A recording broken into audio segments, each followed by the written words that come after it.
नमस्कार दोस्तों, मैं हूं पुलकित मोहन सिंगला। स्वागत है आपका हमारे चैनल में। दोस्तों, आज हम इस विषय में बात करेंगे कि जब भूत प्रेतों का साथ ईश्वर देते हैं, यानी कि भूत प्रेत अपने मकसद में कामयाब भी हो जाते हैं, तो ऐसा क्यों होता है और इसके क्या मायने हैं। दोस्तों, अपने आप में ये बहुत ही अहम विषय है हर इंसान के लिए समझने के लिए कि ईश्वर किसी से भेदभाव नहीं करते।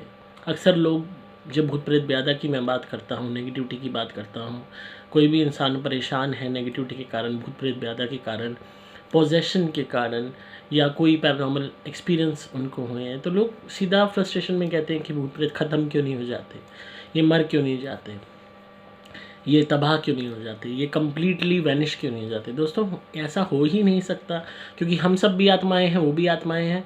हम शरीरधारी हैं, वो बिना शरीर के हैं, बस ये फ़र्क है। और आत्मा अमर है, ये ईश्वर ने ये विधान बनाया है, क्योंकि हम सब ईश्वर के अंश हैं। तो हम कभी भी ख़त्म नहीं हो सकते। हमारी जगहें बदल सकती हैं, हम शरीर बदल सकते हैं, हम विभिन्न विभिन्न परिस्थितियों में जा सकते हैं, अलग अलग डायमेंशंस में जा सकते हैं, पर हम कभी भी ख़त्म नहीं हो सकते। सिर्फ ये भौतिक पिंजरा जो है हार्ड मास का बना हुआ, ये ख़त्म हो जाता है, पर प्रेत जो हैं बस वही हैं, शरीर नहीं है। पर जो आत्मिक शरीर है वो हमेशा रहेगा, और वो अलग अलग चरणों में जाता रहेगा। अब जब कई दफ़ा भूत प्रेत आपको सताते हैं, पैरानॉर्मल एक्सपीरियंसेस आपको होते हैं, कई ऐसे केसेस भी जहाँ देखे गए हैं कि वहाँ भूत प्रेत सताते हैं, कामयाब भी हो जाते हैं, कम्प्लीटली बर्बाद भी कर देते हैं, अपनी मर्ज़ी से आके सताते हैं, तंग करते हैं, परेशान करते हैं। कई दफ़ा बदले की भावना से आए हुए भूत प्रेत, अपना रिवेंज लेने वाले भूत प्रेत आत्माएं जो अपना बदला लेती हैं, देखी गई हैं, और बदले में भी सक्सेसफुल हो जाती हैं। तो ऐसे में ईश्वर नहीं रोकते उन्हें, बिल्कुल भी नहीं रोकते, क्योंकि ईश्वर के हिसाब से जो कर्मों का विधान है, जो प्रारब्ध है, अगर किसी को सज़ा भुगतनी है प्रेतों द्वारा, हर इंसान कोई ना कोई तरीके से कष्ट भोग रहा है। कोई बीमारी से भोग रहा है, कोई पैसे की तंगी से भोग रहा है, कोई धोखा खा के भोग रहा है, कोई कलेश भोग रहा है, कोई भूत प्रेत ब्यादा भोग रहा है। तो ऐसा नहीं कि सारे लोग जो भूत प्रेत ब्यादा से ग्रसित हैं वो कल्प्रिट हैं, पर कुछ लोग ऐसे भी हैं जो इनके कारण, जिनकी खुद की गलती के कारण, खुद के बुरे कर्मों के कारण उन्हें भूत प्रेत ब्यादा लग जाती है, या उन्होंने किसी को परेशान किया हो, तंग किया हो, मर के वो उनको सता रहा हो। सोचो, घर का ही कोई फैमिली मेम्बर उनकी बैंड बजा रहा है, जिसको जी भर के उन्होंने परेशान किया। अब अगर आपको तो कंप्लीट पिक्चर नहीं पता, कोई भी बंदा सुनेगा, कहेगा अरे उनको घर का पितर तंग कर रहा है, कितनी बुरी बात है। अब क्या पता जब वो जीवित था इंसान, इन्होंने उसे खूब तंग किया आपको।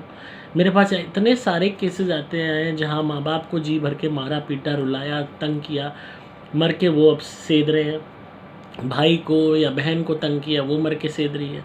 पत्नी को तंग किया, वो मर के सेद रही है। पति को तंग किया, टॉर्चर किया, वो मर के सेद रहा है। बच्चा है जिस पे ध्यान नहीं दिया गया, उसकी परवाह नहीं की, मारा पीटा गया, वो वक्त से पहले मर गया, वो मर के सेद रहा है, तो वो तंग कर रहा है। तो इस तरीके की जो बदले की भावना से रिवेंजफुल, उससे वेंजेंस लेके मरती हैं आत्माएं, और जब वो सताने पे आती हैं तो कुदरत भी उनका साथ दे देती है। तब आप कोशिश भी करते हो तो भी आपको इलाज नहीं मिलता, भटकते रहते हो तो भी आप ठीक नहीं हो पाते, क्योंकि कुदरत का न्याय कहता है यहाँ कि तुमने जो किया, अब तुम उसको भोग रहे हो, तो उसमें गलत क्या है। यहाँ तक कि कई लोग प्रण लेके मरते हैं कि हाँ मैं मरूंगा और अब तेरे को ऐसे तंग करूँगा, और वो वाकई में मर के फिर भूत बन के तंग भी करते हैं। तो कई दफ़ा कुदरत भी उनका सहारा बन जाती है, उनकी मददगार बन जाती है कि ठीक है, तुम अपना जो तुमने सहा, अब तुम उसका रिपरकशन सामने वाले को दो, और ताकि उसके बाद तुम आगे बढ़ सको। तो इससे ये पता लगता है कि ईश्वर भी भेदभाव नहीं करते भूत प्रेतों से, आत्माओं से। यहाँ तक कि अगर हम अपने हिंदू धर्म की बात करें, शिवजी जी की बात करें, जब उनकी शादी हुई, उनकी जो बारात थी, उस बारात में दुनिया जहान के शमशानों से भूत प्रेतों को बुलाया गया बारातियों के तौर पर। ना जाने कितने लाखों करोड़ों भूत प्रेत उनकी शादी में शामिल हुए। तो आप खुद देखिए कि ईश्वर का कितना प्रेम है हर योनि के जीव के लिए। और भोलेनाथ तो सुप्रीम है, मतलब जो हम मानते हैं, जो मतलब उनकी महिमा का कोई भी वो अंदाज़ा नहीं है, जो खुद शमशान की राख अपने ऊपर लपेटते हैं। उनकी बारात में, उनकी शादी में भूत प्रेतों का शामिल होना, भूत प्रेतों का बाराती के तौर पे जाना अपने आप में एक बहुत बड़ा उदाहरण है, बहुत बड़ा बात है, जो बताती है कि भूत प्रेत होते भी हैं। और दूसरी बात कि ईश्वर उनसे किसी भी तरीके का भेदभाव नहीं करते। कोई घृणा नहीं करते, नफरत नहीं करते। वो हर योनि के जीव को चाहते हैं, चाहे आप इंसान हो, चाहे पशु हो, चाहे आप प्रेत आत्मा हो। परिस्थितियाँ बदल जाती हैं, कारण बदल जाते हैं, हमारी सोच बदल जाती है, वो बात अलग है, हम कैसे कर्म करते हैं बदल जाते हैं, पर ईश्वर की नज़र में आप सब एक हैं। ईश्वर सिर्फ कर्मों के विधान और जो उन्होंने नियम बनाए हैं उसके हिसाब से चलते हैं, और इसी वजह से हम सब नियमबद्ध हैं। और इसीलिए हमेशा ये कहा जाता है कि कभी भी आप इस तरीके के कर्म मत करो कि आपको कोई अपने ही सताने लगे। मेरे पास इतने सारे केसेस आते हैं जहाँ मैक्सिमम लोग खुद के ही पितर द्वारा सताए जा रहे होते हैं, क्योंकि उन्होंने जीते जी भर के अपने घर वालों को, किसी पर्टिकुलर फैमिली मेम्बर को परेशान किया होता है। हमेशा इस बात को ध्यान रखो कि कोई भी आपका घर का है जिसको आप तंग कर रहे हो, परेशान कर रहे हो, आज तो भौतिक रूप में वो कुछ कर नहीं पा रहा, जब अगर वो मर के आपको सेधने लगा तो धक्के खाते रह जाओगे, आसानी से इलाज नहीं मिलेगा। यहाँ तक कि पड़ोसी को तंग किया जी भर के, पड़ोसी मरा, उसी ने फिर उसके बाद तंग करना शुरू कर दिया। एक मैंने केस किया था जहाँ किराएदार खाली नहीं कर रहा था, कब्जा करे बैठा था मकान को, मकान मालिक इसी ट्रॉमा में मर गया, और उसके बाद वो प्रेत बना, प्रेत बन के उसी किराएदार को मार के ले गया। फिर उसके बाद वो उसको किराएदार की आत्मा को अपने साथ बिठा लिया, नेक्स्ट नंबर उसने उसके बच्चों का लगाना शुरू कर दिया। तब उसकी बीवी ने मकान छोड़ा, और वो कम से कम 10-15 साल से मकान कब्जा करे बैठे थे और ना किराया देते थे। किराया भी वही पुराना 200-200 रुपये का जो पुराना चला आ रहा था, और उससे पहले उसके माँ बाप वगैरह जो है लड़के के जो है कब्जा करे बैठे थे। ना जाने पता नहीं कितने सालों से कब्जा चला आ रहा था, 10-20 साल तो उस लड़के की जवानी के हो गए, और उससे पहले उसके पेरेंट्स द्वारा, पेरेंट्स भी मर खप गए, फिर लड़का भोगने लगा टेनेंसी उसकी, और वही अपने बहुत पुराना किराया दे रहे थे। जब वो आदमी का सब्र का बांध टूट गया, उसको बेचारे को वो हो गया, हार्ट अटैक हो गया, मर गया, पर वो मरते वक्त उसके मन में ये कामना रही कि तुमने मुझे बर्बाद किया, मेरा मकान खाली नहीं किया, मेरे इस्तेमाल के लिए मुझे मेरा मकान नहीं लेने दिया, अब तुम्हें भी मैं नहीं छोड़ूंगा। एक एक करके परिवार के जनों को मारना शुरू कर दिया। तब फिर वो आएगी, फिर मैंने सबसे पहले उन्हें कहा कि अब तो मकान खाली कर दो, इतना तुमने उसके मकान का इस्तेमाल कर लिया। वो हाथ जोड़ता रहा, मेरा मकान खाली कर दो, उसकी गलती क्या है, उसने तुम्हें किराए पे दे दिया, क्या एक गुनाह है? तो बतेरे मकान है दुनिया जहान में, इतने मकान है जिसकी कमी नहीं है, वहाँ कहीं चले जाओ। ज़बरदस्ती दूसरे की जगह पे कब्जा करना है। तो वो उसके बाद भी मान के तैयार नहीं थे। जब उनके बेटे को उसने ले जाने का प्रयास किया प्रेत बन के, बाप को तो ले गया, तब जाके उनको घबराहट हुई, तब उन्होंने मकान छोड़ा। मतलब लोग खुद क्राइम करते हैं, खुद गंदे कर्म करते हैं, फिर उनके ऊपर जब भूत प्रेत पैदा होती है, जब उनको प्रेत बन के वो सताई हुई आत्मा सताती है, फिर भगवान को कोसते हैं, फिर तांत्रिकों में धक्के खाते हैं। अगर आप गलत हो और आपको आपके किए की सज़ा वो प्रेत आत्मा दे रही है, जो भी आपने गलत उसके साथ किया, तो चाहे आप कितना ही जोर लगा लो, आसानी से आप नहीं निकल पाओगे उस मुसीबत से, जब तक कि आप अपने आप को करेक्ट नहीं कर लेते। मैंने एक केस किया था जहाँ पे एक ने पूरी जो है उनका इंटरनल मैटर था फैमिली का, उनकी खेती बाड़ी की ज़मीन थी, चाचा वगैरह ताऊ ने वो कब्ज़ा कर ली थी। तो जब कब्ज़ा कर ली तो जो उस केस में जो उनका वो था बच्चा था, वो उसमें मारा गया था। वो बच्चा अपनी ज़मीन पे जो कब्ज़ा कर ली थी उसके चाचा ने, उस ज़मीन पे जाके बैठ गया और उस ज़मीन को पनपने ही नहीं दिया। जब भी खेती वहाँ पे होती सड़ जाती, ख़राब हो जाती, यहाँ तक कि वो दिखाई भी देता था। दुनिया भर के उन्होंने तांत्रिक बुला ली, कुछ कर लिए, पर वो बच्चा उस जगह से टस से मस नहीं हुआ कि मेरी ज़मीन है मैं। और वो बच्चा भी जो है बहुत कम उम्र में 7 साल का, या जो है 8 साल का होगा जब उसकी डेथ कॉज हुई, और वो मरा था बीमारी से हालांकि, पर उसके माँ बाप ने शुरू से उसको बता रखा था तेरी ज़मीन है जो चाचा ने कब्जा रखी है, और वो चाचा ने ले रखी थी लिटरली, वो देता नहीं था चाचा कि मैं नहीं देता, जो करना है कर लो। तो वो बच्चा मर के वहीं बैठ गया, एंड वो पनपने ही नहीं दी ज़मीन। तंग जब वो पनपी नहीं ज़मीन, 10-15 साल 20 साल हो गए, सब बड़े हो गए, बाकी सबके बच्चे परेशान रहे, ना वो बिकती थी ना वो उस पर कुछ होता था, बिल्कुल बंजर गंद वो ज़मीन हो गई। तंग आके उन्होंने वो कागज़, उसकी जो सिस्टर वगैरह तो खैर सब बड़ी हो गई थी, उनको दिए वो कि लो अपनी ज़मीन लो। तब जाके वो बच्चा जो है वहाँ शांत हुआ, और वो भी प्रेत योनि में बढ़ रहा था, क्योंकि प्रेत योनि में भी अगर आप कम उम्र में चले आ जाते हो तो आत्मा भी ऐसे ही ग्रो करती है जैसे हम इस भौतिक ज़िंदगी में ग्रो करते हैं। तो वो बढ़ता रहा अपने, फिर वो एक पूरे एडल्ट रूप में दिखता था, बट ज़मीन में खेती बाड़ी भी होने लग गई, सब कुछ होने लग गया।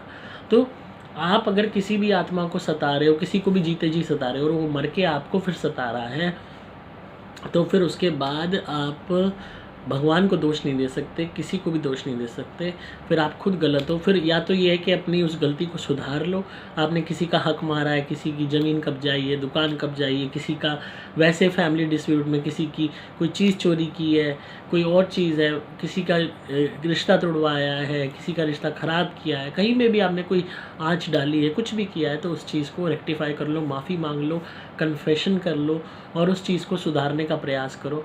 तो हो सकता है सिचुएशंस ठीक हो जाएं। अदरवाइज़ जब तक वो आत्मा अपना रिवेंज नहीं ले लेगी तब तक नहीं जाएगी। और बहुत सारे केसेस में ऐसा होता है जहाँ लोग जानते हैं कि हमारे कारण ये हुआ, हमारी गलती थी, फिर उसके बाद भले ही आप पितरों की पूजा कराओ, दुनिया भर के अनुष्ठान कराओ, बट बहुत विचित्र लगती है मुझे बात। जो बंदा था जीते जी, उसको उसका हक नहीं दिया, वो मर गया, उसके बाद भी उसके बच्चों को, उसके घर वालों को नहीं दिया, उससे माफ़ी नहीं मांगी। पंडितों पे, तांत्रिकों पे, वहाँ दुनिया भर के हमलों पे, उन पे पैसा खर्च कर देंगे, बट जो एक्चुअल बंदा है जिसको देना बनता है, जिसका हक आपने मारा, उसको आप देख के राजी नहीं। एक केस और मैंने किया था, कब्जे का था वो भी, उसमें दुकान कब्जा कर रखी थी एंड उसके अंदर उसके घर वाले जो मकान मालिक थे उसकी वाइफ मर गई थी, और वो वाइफ उस जो कब्जेदार, जो किराएदार था, उसकी बीवी पे चढ़ गई थी कि, और वो बोलती थी कि मेरा ये जो है दुकान हमारी छोड़ दे, नहीं तो हम ले जाऊंगी तेरी बीवी को। उसकी बीवी बिल्कुल जब मराऊ हो गई, आईसीयू में पहुंच गई, तब भी उसके मन से ये नहीं हुआ कि मैं दुकान छोड़ दूँ। तब भी लालच इतना कि पता नहीं कितने मैं लाखों रुपए ऐंठ लूँ खाली करने के नाम के। फिर जब वो बिल्कुल ही डेड डिक्लेयर हो गई, मर गई बीवी, तब जाके उसने दुकान छोड़ी। मतलब बिल्कुल जब अपना लॉस कर लिया। तो लोगों की जो लालच और जो ग्रीड और जो हवस है ना, वो उनको ले डूबती है। फिर वो दुनिया जान के तांत्रिकों पर डोला, पर उसका भला नहीं हो पाया, क्योंकि यहाँ वो आत्मा सच्ची थी, वो सही के लिए लड़ रही थी। उनका एक ही रोज़गार था, वो जो है अपने बच्चे के लिए वो दुकान चाहती थी, जो किराए पे दी थी, कि भाई हमारा बच्चा बड़ा हो गया, अब वो दुकान संभालेगा, आप हमारी दुकान खाली कर दो। पर वो टस से मजे, हम तो नहीं करते, हम तो कब्जा करे बैठे हैं, इतने लाखों रुपए ले आओ तो खाली करेंगे। तो गुंडागर्दी हो गई, तो हार्ट बर्निंग सामने वाले को दी। उस एविज में वो लैंडलॉर्ड की वाइफ मरी। तो आप किसी को भी अगर तंग कर रहे हो, परेशान कर रहे हो, और कोई आपके कारण मरता है, चाहे डायरेक्टली या इनडायरेक्टली, और वो मैक्सिमम चांसेस हो जाते हैं कि वो मर के आपको ज़रूर सताएगा। और जब वो सताने पे आते हैं, फिर उसके बाद कुदरत भी उनका सहारा बन जाती है। फिर आप कितनी ही कोशिश कर लो, आपको कोई बचाने नहीं वाला, कंप्लीटली परिवार बर्बाद हो जाएगा। तो इसीलिए अभी भी वक्त है, अपनी गलतियों को सुधार लो, अपने पास्ट के किए हुए कुकर्मों को सुधार लो। किसी का हक मारा हुआ है तो उसका हक दे दो, हाथ जोड़ के दे दो। कुछ नहीं जाएगा साथ, सिर्फ आपके कर्म जाएंगे। ये ज़मीन भी यहीं रह जाएगी। जिस औलाद के लिए फरेब कर रहे हो, वो औलाद 2 दिन याद नहीं करेगी तुम्हें। 2 दिन अगरबत्ती नहीं जलाएगी तुम्हारी फ़ोटो पे, उल्टा कोसेगी, साला इतना नहीं करके गया, दूसरे वाले का तो इतना कर गया। तो कुछ नहीं रखा इस हाय हपस में, इस हाय में, झूठी शान में, दिखावे में। जितना ज़्यादा अच्छे कर्म कर जाओगे, तुम्हारी आत्मा को आगे चल के उतना ही अच्छी योनियाँ मिलेंगी। जितने बुरे कर्म कमा के जाओगे, पशु योनियाँ तैयार रहेंगी। तो इसीलिए अभी भी वक्त है, अपने आप को बचाओ प्रताड़ना से और बुरे कर्मों का त्याग करो।